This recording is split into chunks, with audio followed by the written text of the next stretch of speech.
Should we wait a minute or two? Or?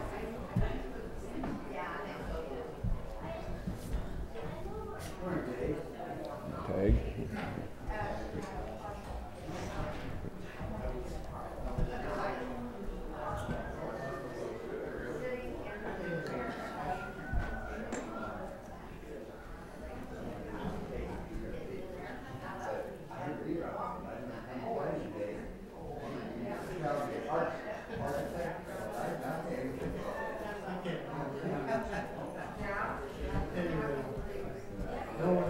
He did say it. Oh, you told me that. It is being told.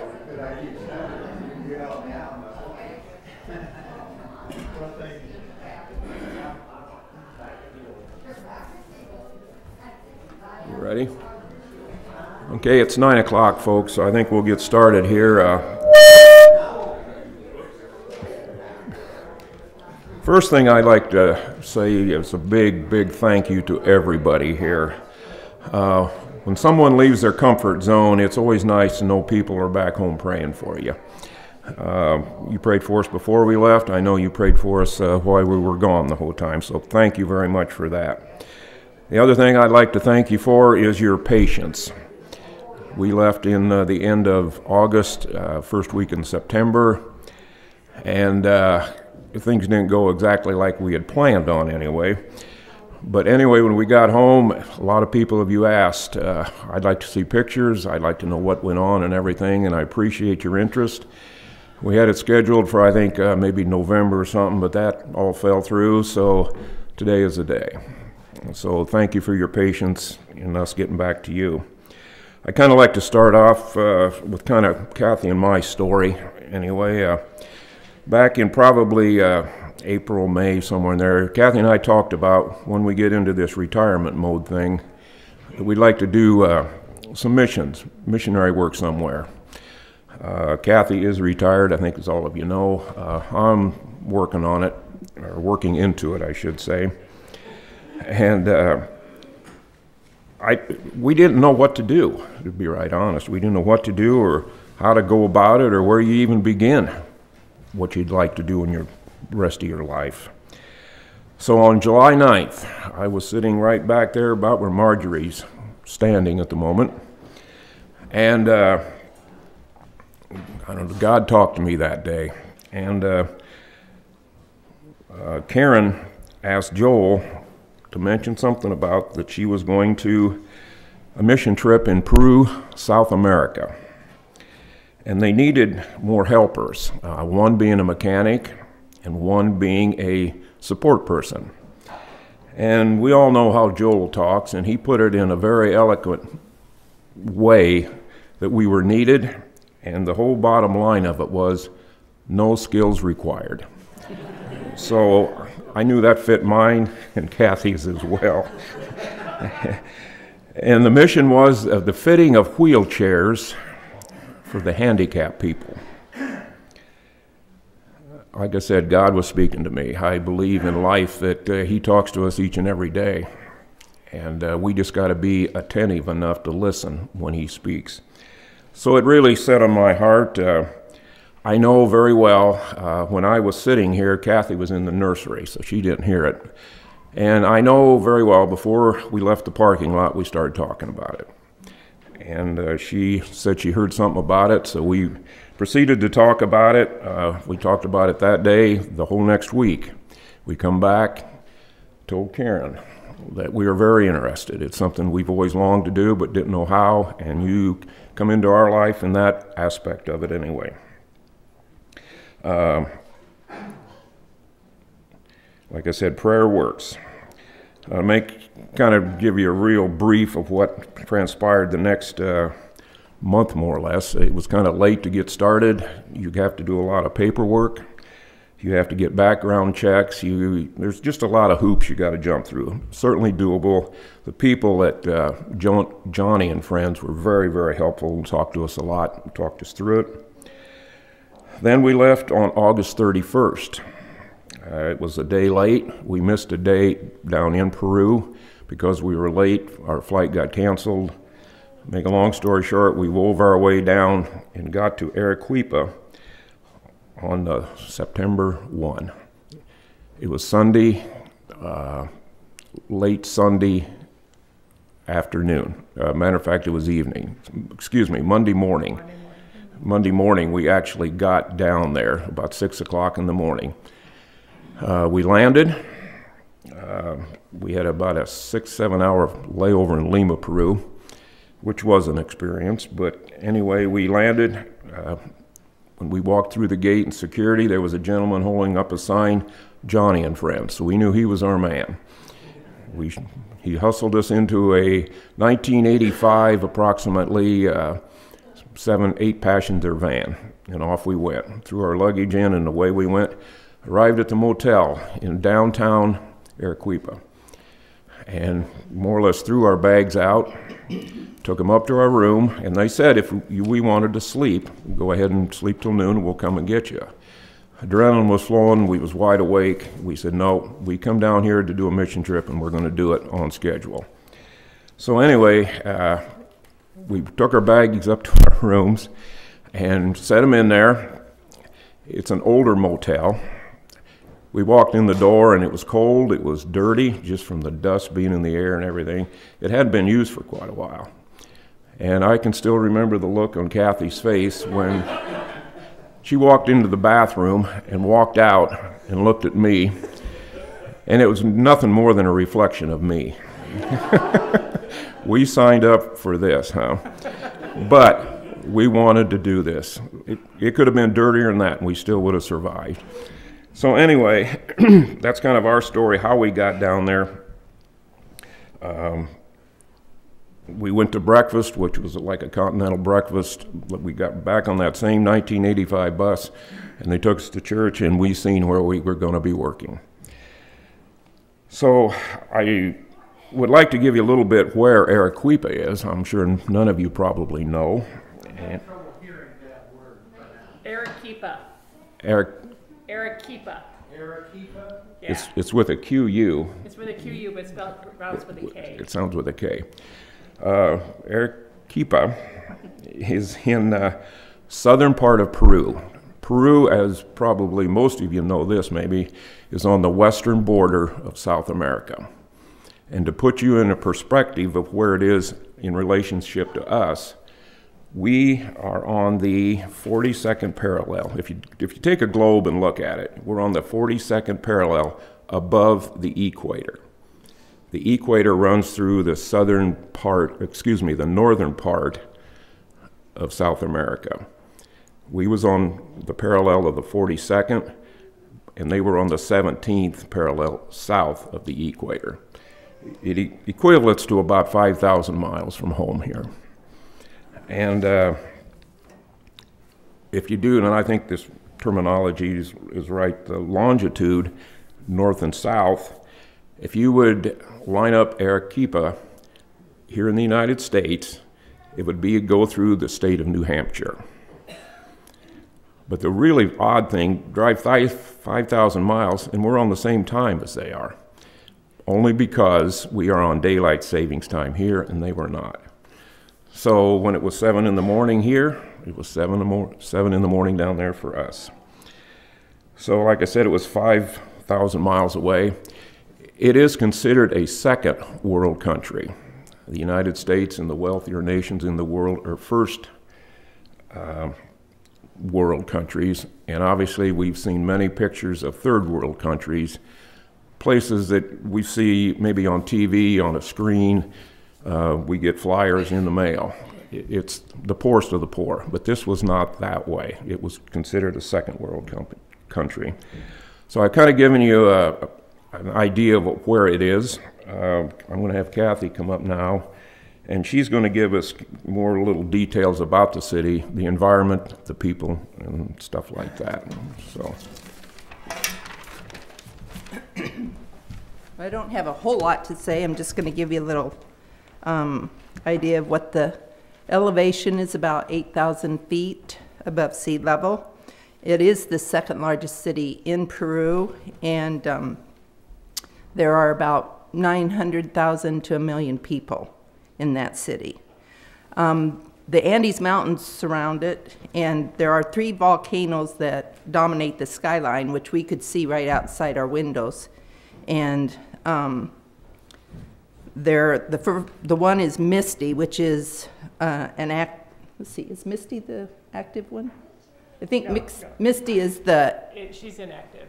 This Yeah. is the one that's showing up in the. yeah, Misty's the big one there in the middle, in the corner there. And then Chichani and Pichu Pichu Yeah, Chichani's are active. dominant. Are active. They're the active ones. I could never get that straight. I just knew they were volcanoes. Anyway, it said Misty last erupted in 1985, and the average temperature is 77 to 41. And when we were there, I don't know, it'd get up to maybe 70. It wasn't real hot, and the air is so dry. Our lips got so chapped because the air was so dry. You just had to lather yourself with lotion and chapstick, because otherwise your lips would just start cracking, and I thought that was really nasty. The buildings are beautiful, but they're this white, they call it sillar. It's a white volcanic stone. And I just thought the buildings and the city were so gorgeous because it was just ornate and just beautiful. And I guess we got to do a little bit of sightseeing, but you'll probably see some of those pictures in our pictures here. Do we have some of them? This is the few I did. Yeah. The first one up there is the monastery, Santa Christine, Santa something. We're not very good at this. But it was a monastery, and some nuns had lived there, and it was painted bright blue and a deep red.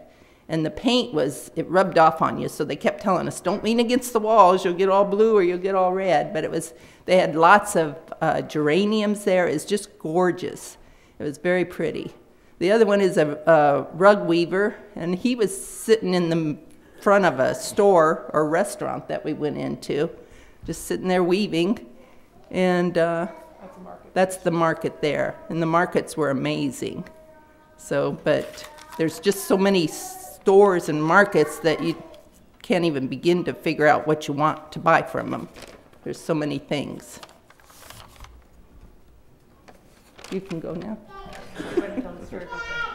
Oh, this is the orphanage. We went to, some of the kids from the orphanage came for us to fit wheelchairs for them. Most of the children are mentally handicapped or disabled. And it was called Live Simply for Orphans, Peru was the name of it. And there was a couple from the United States that worked there, Dave and Christy Clemmer.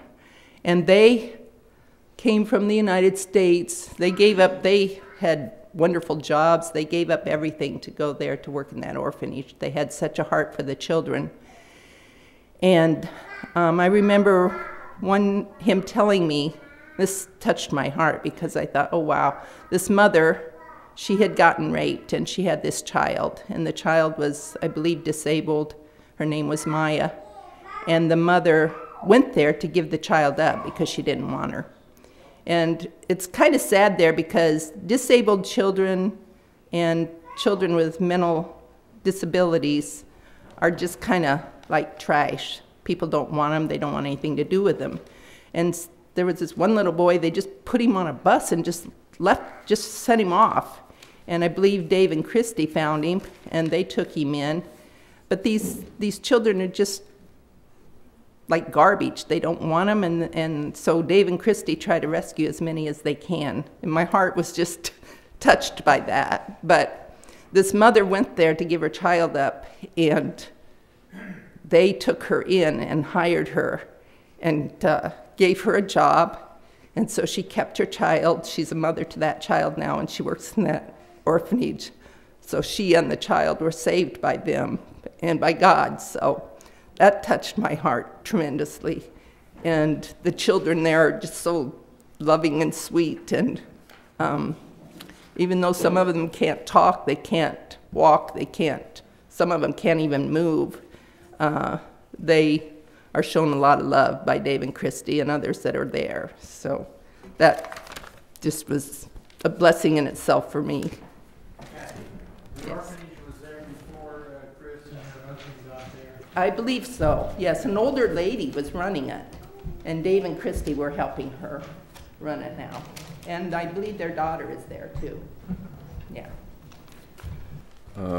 Before Karen gets up, I'd just like to say one thing. We're going to be talking about Wheels for the World and Joni and Friends.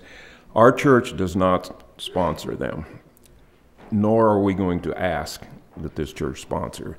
It's just something Karen's been affiliated with for years, and it's a wonderful, well-run organization, worldwide organization, and very well funded.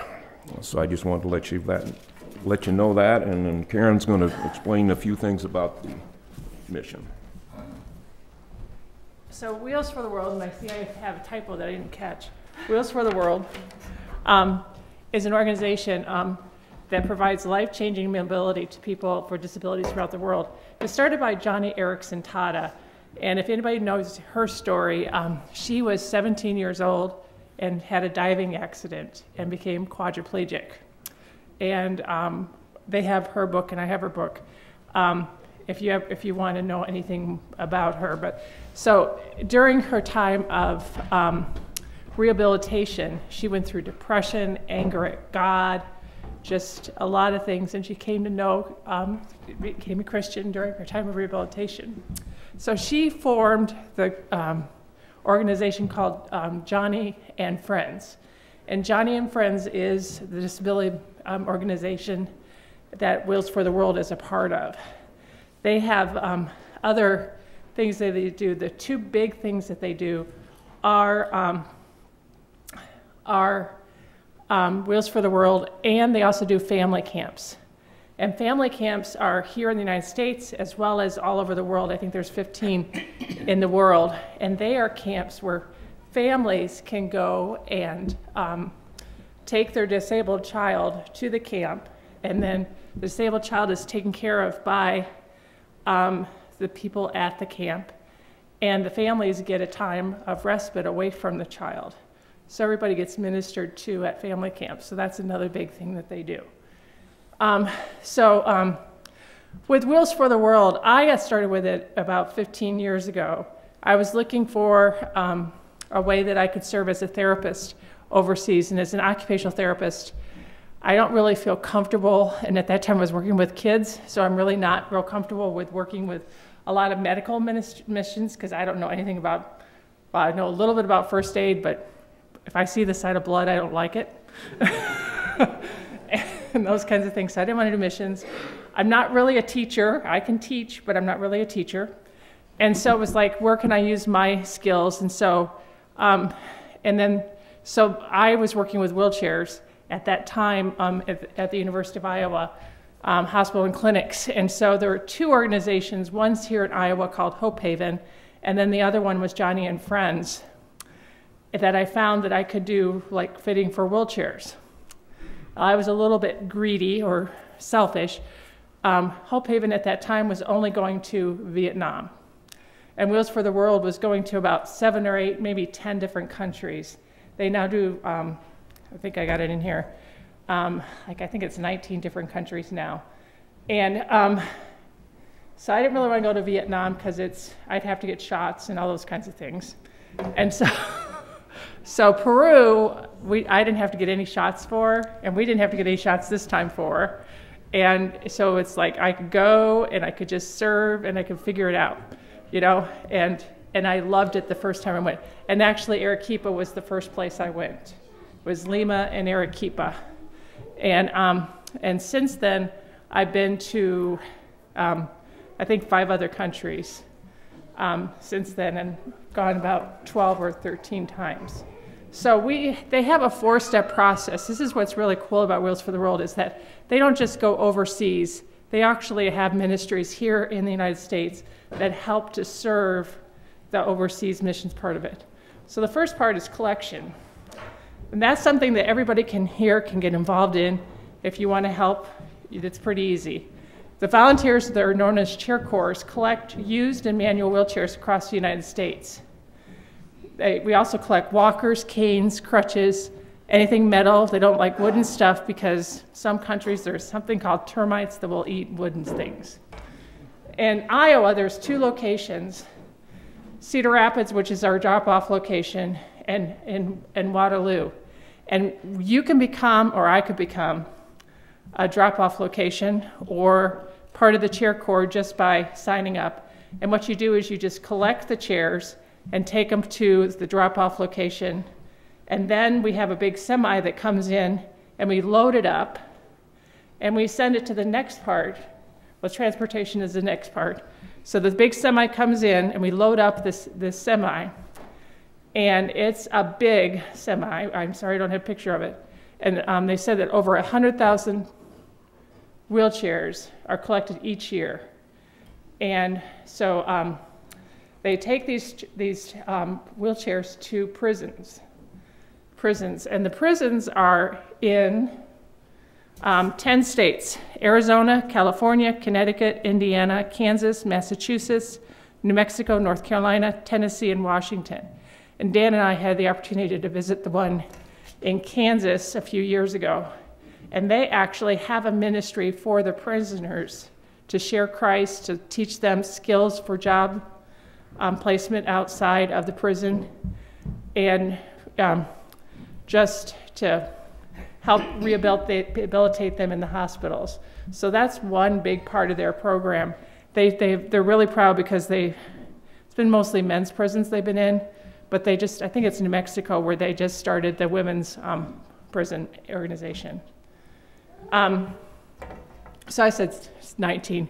So then in distribution, we have team members that go throughout the United States that travel to 17 different countries to provide custom fit wheelchairs and provide life-changing mobility to hope to those affected by disability.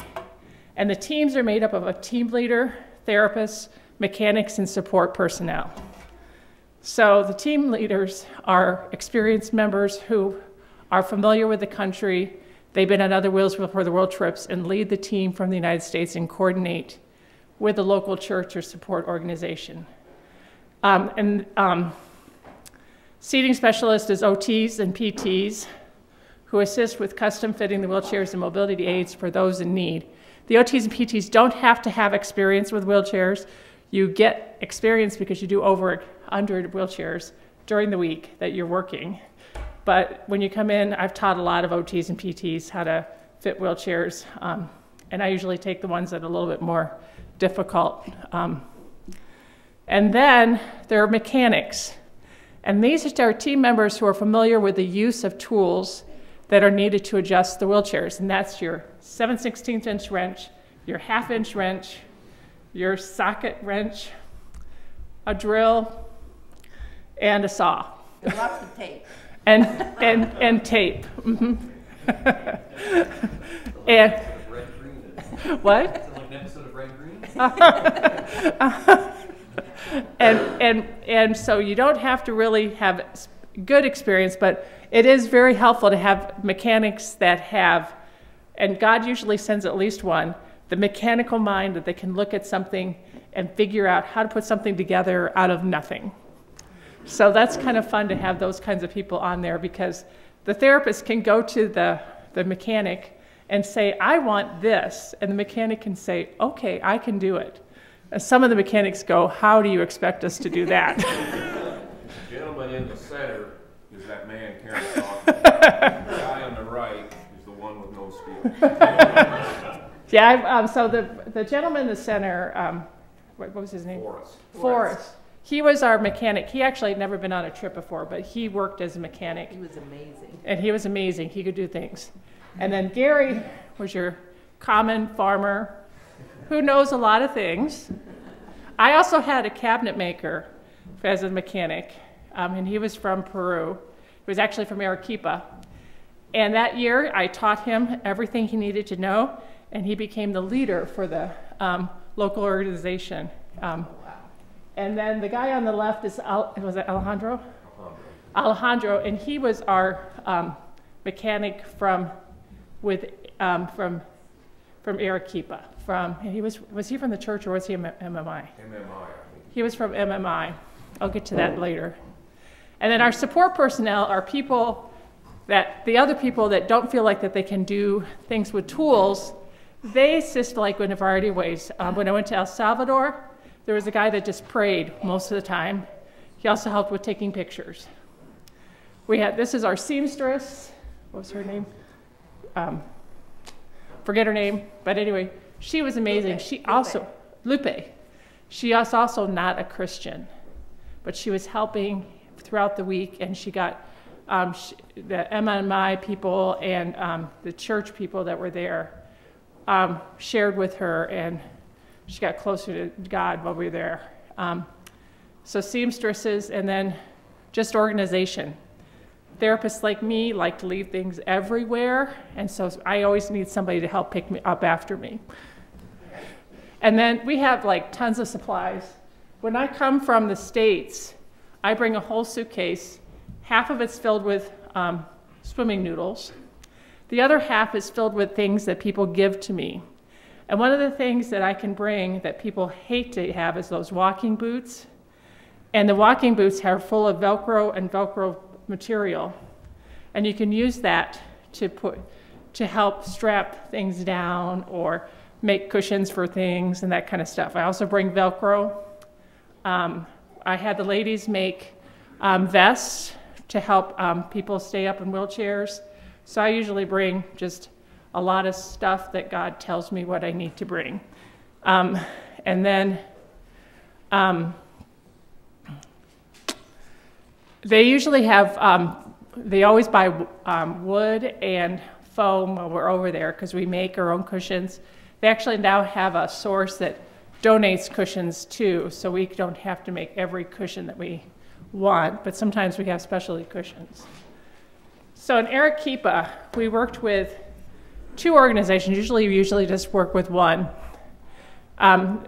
Wheels for the World is trying to work with a local church so that after you've shared the gospel with people, they have a place to go for church and they have a place to grow. So our local church was the Baptist church, and this is their front courtyard. They had never been involved in the Arequipa ministry before. Even though they'd been in Arequipa about 10 years, they'd taken a break for about 5 years, I think. And this is the first time back after 5 years.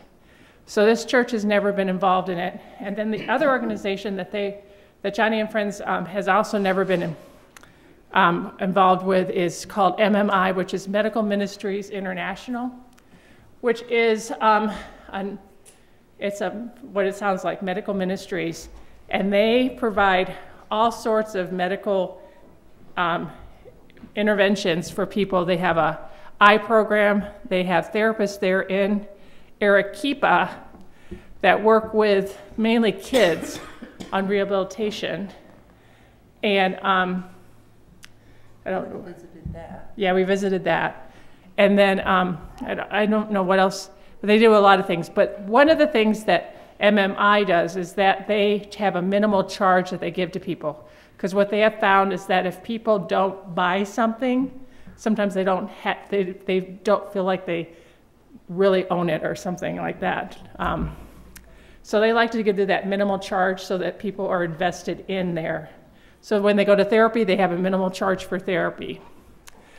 Joni and Friends gives away their wheelchairs for free. So they kind of had to work that out. And we still gave the chairs away for free. We didn't charge for any of the chairs that were given to them. And MMI therapists were there helping us. When I went to El Salvador earlier last year, about a year ago, they'd been in El Salvador for 10 years, and Joni and Friends just wants to work with the local people to pass it off so that they can do it on their own. And so when I went to El Salvador, they've been doing it for 10 years down there. And actually they have an outreach that goes out once or twice a week in El Salvador to all parts of El Salvador that are made up by therapists that work that have been trained by Joni and Friends and work in a rehabilitation center there. And then they go out, and one of the things they said when I was in El Salvador is that, a real big part of Joni and Friends is prayer and sharing the gospel. And in El Salvador, the therapist asked for that, to be able to go out to the country and do that. And so now they have a pastor that goes with them also on their outreaches throughout the country. So this is what you see on the first day. And when we got there, because we were a little late, they had gotten the plastic off a lot of the chairs, but the one over on the right side is how many wheelchairs we had. We had probably about 200 wheelchairs, and it looks like, oh, you'll have plenty for the week. And the chairs are wrapped in plastic. So we have to go through and take the plastic off the chairs, get them ready. And the local people ran the registration desk. And when our clients come in, they when we first meet a patient as a team, I usually ask them questions about who they are, where they're going to be taking their wheelchair, what their disability is. And then the first thing we do is we pray with them and to find the right wheelchair, and also just that the patient would be able to receive Christ, and for families to thank God for the wheelchair. So the first thing we do is just pray for the wheelchair and pray for the right wheelchair. And nowadays, when I first started like 15 years ago, we really had a ton of donated chairs, and we didn't always have what we have now. Now there's one of the wheelchair companies actually donates your standard 16 by 16 wheelchairs or 18 by 16 wheelchairs. So sometimes we just have a ton of the standard wheelchairs. And some of the people are little old ladies. They can fit in those pretty good, and there's not a lot to do with them. But the kids I see, or some of the other people, have scoliosis, bent bodies, contractures, they can't sit up straight. You need to find the right chair, and you ask God to help you find the right chair, and then you go and look for it. And God always provides the right chair. It's just amazing. And during the week, a lot of times it's getting used to not having my ideas, but allowing God to work through me, and using God's eyes to find a chair is a lot of times what I have to work through during the week. So then, Gary volunteered to be with me, and he didn't know what he was getting into. But our first customer was a little old lady, and her name was Adamar. And Gary and Kathy brought his mother's blankets, lap blankets down there. That's another thing we can bring down that they love to give out. And then this is the team of people that helped. We had a mechanic that, for the first day, I don't remember his name. On the first day, he's the tall guy next to Gary up there. He got switched off to another team because he was pretty good. And then we had two translators. Leslie and then the other one was the daughter of the pastor. And then the other two people are just evangelists, I think. And then the lady's daughter is to her right. And then this little girl came to us, and she had been working with a therapist at MMI. And they had just introduced this kind of walker to her 2 weeks before we got there. And we had 2 of those walkers.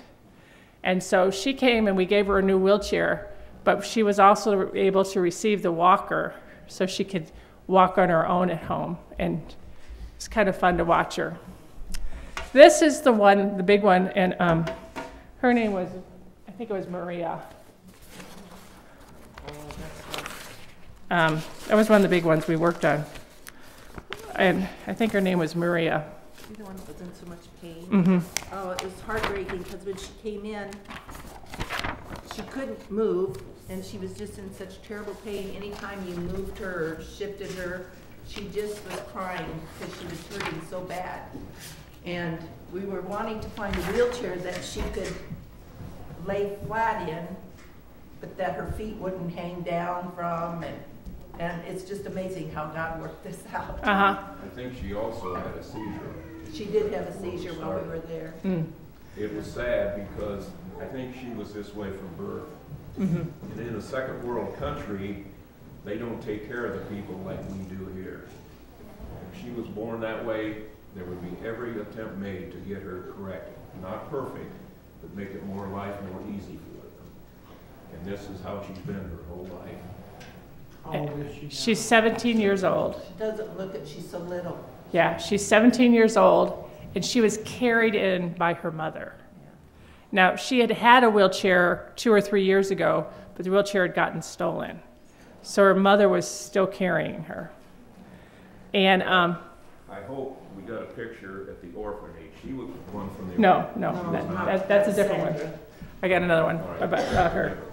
Yeah, so this one was really kind of fun because everybody got involved in making the wheelchair safe for her. So Gary and Leslie are putting foam noodles on the wheelchair and tying them down with cable ties, which I don't use the right name. And then Kathy and Gary are making a cushion for her. And so everybody got involved on this.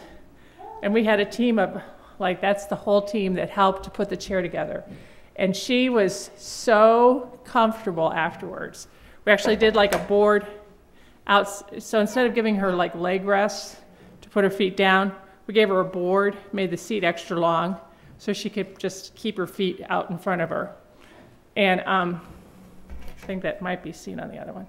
You can see how she's kind of straight there. So she could actually, it's more like a bed we made for her than actually a seat.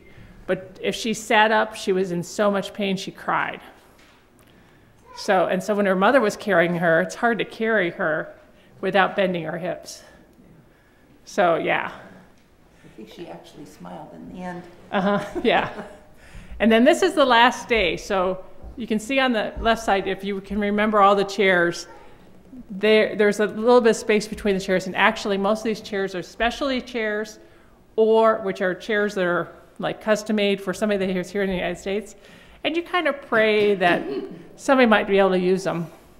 And then we were able to take the few chairs that at the end of the day and put them on that truck. So that whole space that was filled with chairs, all the chairs we had left went back to MMI, and they were on that truck. This was a special story. This is Julia. And she didn't need a wheelchair, but she needed God. So Julia, she came in by herself. She told the story of just feeling God's protection around her. She was pushed off the second floor of her house by her daughter, and then her son-in-law tried to shoot her. And they just wanted the house so that they didn't have to worry about her. And she was still living in the house. She went to stay at somebody else's house at nighttime, but she still stayed in the house during the daytime. And because of the fall off the roof, she wears a back brace, and she needed a cane for support. But the real reason why she was there is that God knew that she needed Jesus. So while we were praying with her, occupational therapists don't usually do canes, but I have learned to do canes. So I got her a cane, and she walked with it. And I just felt God saying, why don't you make sure that we share the gospel? And we have a gospel, I forgot to look for one, but we have gospel bracelets with beads on them. And there's 5 or 6 beads that describe becoming, coming to know Christ. Do you have one? No. I didn't bring mine. I was going to, and I forgot. So the first bead is black. Black is sin, and that we're all filled with sin. And then there's red, and red is the blood of Christ that takes away your sin. And then there's a white bead that's purity, and then green or blue for baptism or growth, depending on which of the ones you get, or sometimes there's green and blue, and then yellow for going to heaven and becoming one in Jesus. And so this translator, actually this was an evangelist, she shared that with Julia, and Julia accepted Christ. So there's our team that worked with Julia. And so that's always amazing stories.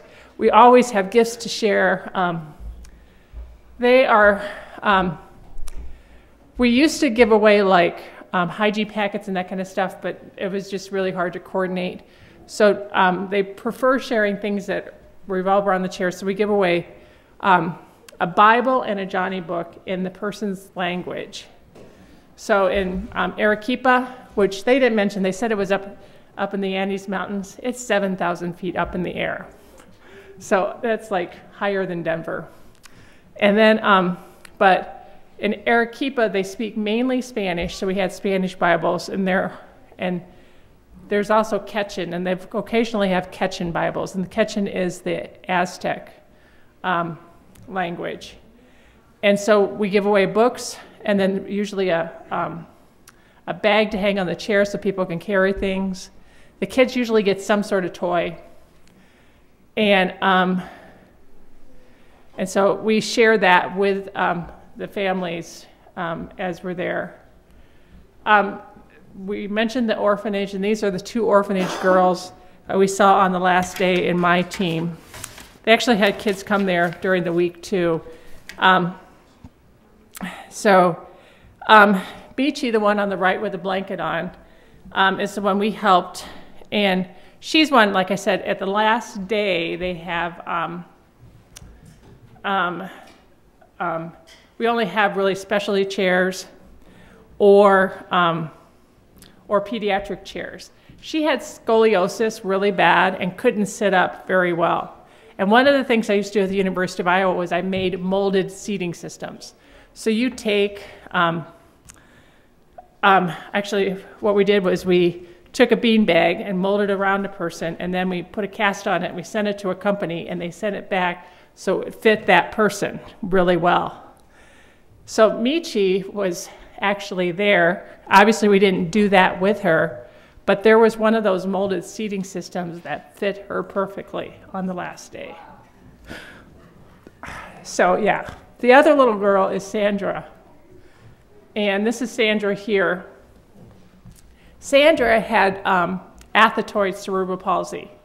So that means that when she was born, she didn't have enough oxygen coming to her brain. It affected how her muscles work. And a lot of times the people with athetoid cerebral palsy are really smart, but their body is horrible and they have no coordination. So Sandra always wanted to color. So we gave her a wheelchair so she's sitting upright. We also gave her a lap tray. So when we went to the orphanage the next day, she's coloring. Now she's not coloring in the lines, but you can tell how smart she is because she's using different colors coloring in the area. She doesn't have the motor control to color in the lines, but she knows that she needs to use different colors. So, so that's always just a really cool part of just, you know, you're making people's lives better. The team that we had a small team from the States. They're the ones on the left-hand side. And then the bigger team is, we had people from the church as well as MMI helping us. There's the kids at the orphanage. Behind the orphanage, they had fields. They're tiered fields because we're in the mountains, so they don't have like flat spots like Iowa. This is a farmer with a cow. They actually owned 2 of the tiers, and they planted alfalfa, and it was mainly alfalfa, wasn't it? Mainly alfalfa. And then they would sell the alfalfa for the orphanage, and that was the way they earned money. And the boys at the orphanage, including Andres, who's the one with his hands up, that he was like one of those kids that are always around you, and he was really fun to be around. And he could dance. And he could dance. He loved helping. They helped plant the alfalfa and that kind of stuff. They had animals there. The top two are the llama that was provided to them. And then they got a horse. And they kind of got a horse before they could do anything with it. So they have a horse that doesn't have a barn and doesn't have a real good place to stay. But it's Arequipa. We're in the desert. It doesn't rain very much. There's a little shelter if it gets too hot. So, and then this is, you saw these earlier. The top two pictures are two of the mountains. I think it's Pichu Pichu on the left and Misty on the right. And then that's the town square at night. So that was our trip. Any questions? Lots. Yeah. So we started out, you showed the orphanage, and then you showed all the chairs in the church. Where did you fit the wheelchairs? Was your work at the orphanage or at the church? At the church. And so was it open to the public as well as the orphans? So what happens is MMI chose the people. They found people in the community that needed wheelchairs. So they assigned those people to come in during the day. And we usually had about 30 to 40 that were assigned every day. Now, a lot of times every day we had at least 5 or 10 people come in off the streets that needed something. So this is the first time I ever had walk-ins. And so they just walk in and receive the chair too. That's people at registration took care of that. Yeah, so we visited the orphanage on the last day, but the orphanage, there was 2 orphanages that came into us. They brought their kids into us during the week. Dave and Chrissy's orphanage, and then there was a Catholic orphanage that came to us like 2 or 3 times during the week too. And they brought like a busload of kids. So we saw probably 10 kids from orphanages during the week. So we had like, I don't know. Some children, when we fitted people with their wheelchairs and stuff, sometimes it would take hours before we would have that person's wheelchair fit, the tray made, the seats extended, whatever it was we were doing to it. It would take us hours sometimes to do that. Maria's chair took us about 3 hours to do. Yeah. And then there was one little boy on the first day. I found him a wheelchair, but it just wasn't right. And then I found him another wheelchair, and it still wasn't right. And then I had to find him another wheelchair. So he was there pretty much the whole day. That was our Monday. Because when you think about, fitting that so that that child or person is going to be comfortable in it, is going to be able to get around, you just want it to be perfect for them. Yeah, so we had that courtyard that we had for the chairs was half of it was wheelchairs, the other half was our teams, and we had like a little space, probably about the size of this space up here for each of the teams to work on the wheelchairs. We had 4 teams. And we have 4 teams. 4 therapists, 4 mechanics, 4. I was the only support person, which I was kind of going at this blindly with what I was supposed to do, but you come to understand what it is you need to do quite quickly. And I got the joy of entertaining the children while they were waiting. I blow bubbles with them. I blow up balloons and bounce balloons and play with them. One little girl, I just put her in a wheelchair and I just ran around with her like I was a car or something and made weird noises, and she'd just giggle. But it was fun. It was fun, and it was just a real blessing to see them smile. And the thing about it was that even though they were hurting, they didn't have much, they were just always grateful and happy. You just felt their joy a little bit. So. The background of the religion in Arequipa is Catholic. And they have a strong Catholic, and they didn't get to go into the cathedral, but in the cathedral, it's Catholic mixed with animism, which is worshiping animals and icons, which is the Aztec or Mayan, I forget which one it is in Peru. But so it's kind of a mixture of that Indian and Catholic nature. and it can feel really, really dark. And most of these people are raised, you know, not knowing that Christ can save them, you know. They're raised just having no hope. So going there and sharing the wheelchairs, sharing Jesus gives them hope of a Savior and a light in the world. One of the things I'm impressed with the Joni and Friends organization is from the get-go,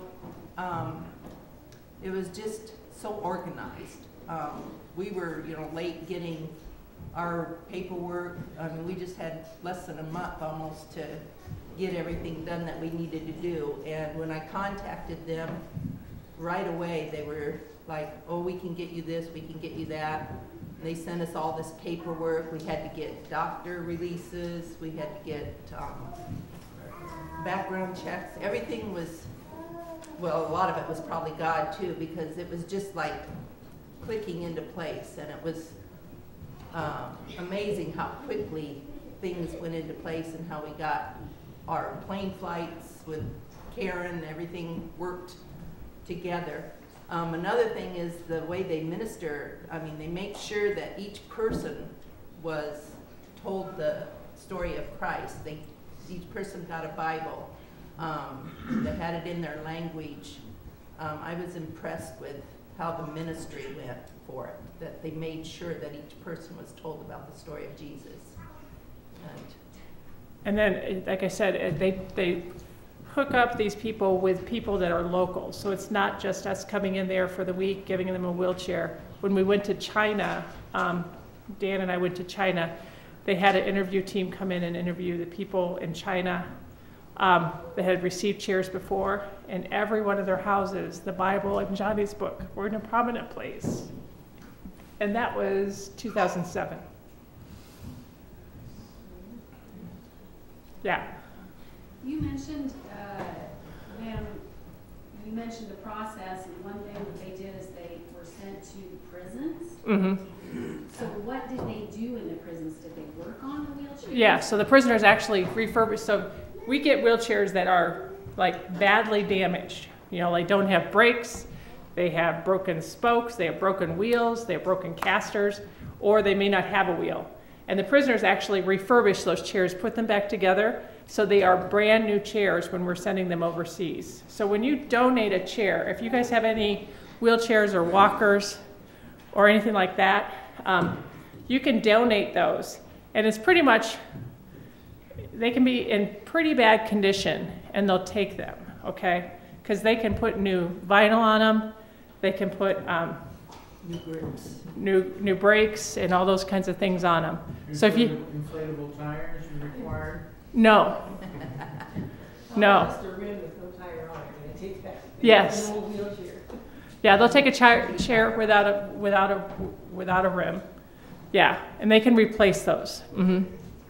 Yeah, there's only, and I'd look at it, but there's one kind of chair that I know they won't take anymore, and it's the really, really old kind from before 2000.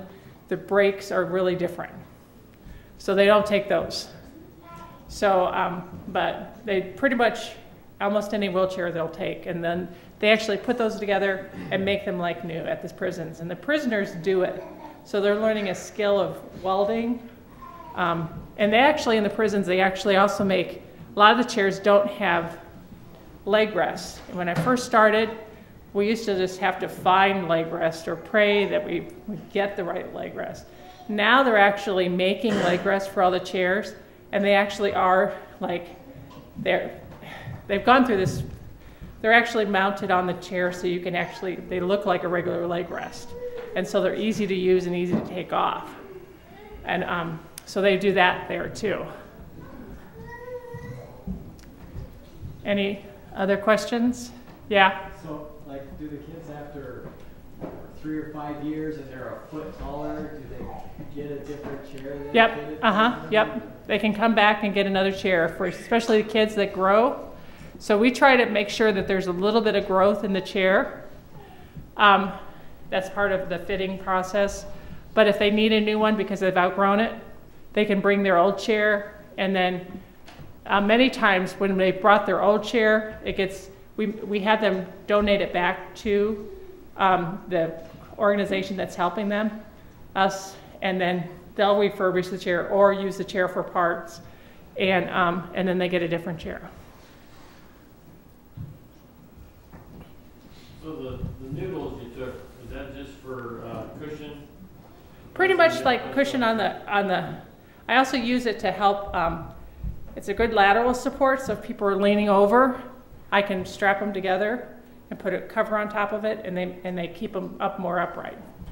So I have methods of using my noodles.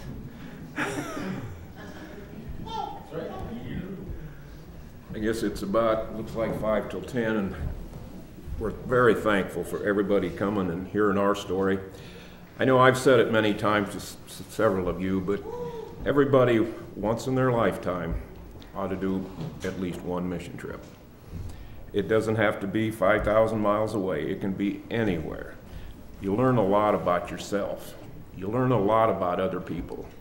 And what you learn about other people, they're just like you and me. And it's very gratifying to know that you helped somebody, but they also helped you.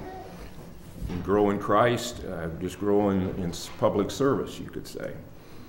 But it's very rewarding, and I'd encourage anybody, if I can do it, every one of you can do it too. We was out of our comfort zone, but Karen, I want to publicly thank her for bringing it up to Joel that Sunday in July. Otherwise, we wouldn't experience this. And in its experience, what I enjoyed most about it was we didn't go down there and get in some big fancy hotel, motel, or wherever, and then go out in the countryside. We lived with those people. And that means a lot in your heart once you actually experience what they experience on a daily basis. That's the big plus that you take away from it. So I know Joel's talking about another mission trip at some point in time. Seriously consider it. I don't know when it's going to be. I don't know where it's going to be. But if you get an opportunity, please look into it, if you would. So if there's... I'm sorry? Will he make you dance again? That's probably a reason I shouldn't go again, because when Joel comes up with a game and the first thing he says, nobody is a winner, but there's one loser. And I was a loser. So if there's no more questions, we appreciate it, Mark. We'll just make a comment for Pat and I going on them. I think you've experienced it. Sometimes you feel like you're going to go hoping you can bless them, and you find out you're the one that's blessed. Exactly right. And you feel that on the minute you leave for home. And once you get back here, we think, why do we complain about anything? There's other people in this world that's got a lot more headaches, heartaches, and whatever than we do. But it's good to experience it. I will say that Joni and Friends, when you go as a team, they find it's not a 5-star hotel, but it's usually a good hotel with a good bathroom. Kathy may not have been very happy about the cleanliness. No, the only thing was the bathroom ceiling was falling in and there was crud all over in my bathroom shower, so I had it clean before I could take a shower. But you get a bed to sleep in, and they make sure you're well fed. It was very comfortable. So that you can work really hard during the day. So yeah. Very true. Uh-huh. Just don't drink the water. Well, in closing this morning, let's pray for the Joni and Friends ministry and for the people in Peru that they ministered to.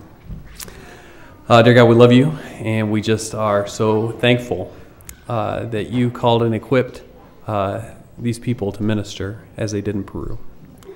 Thank you for just filling them with your spirit so that they could serve your kingdom. Dear God, we pray for the Joni and Friends ministry, and I pray that you will bless them and strengthen them and just make a way for them to bless people all around the world who need chairs and who need equipment. Dear God, we pray for each person that this group ministered to in Peru. We just pray that since they have heard your gospel, that they will respond in faith and call out to your name for salvation. Pray this in your name. Amen.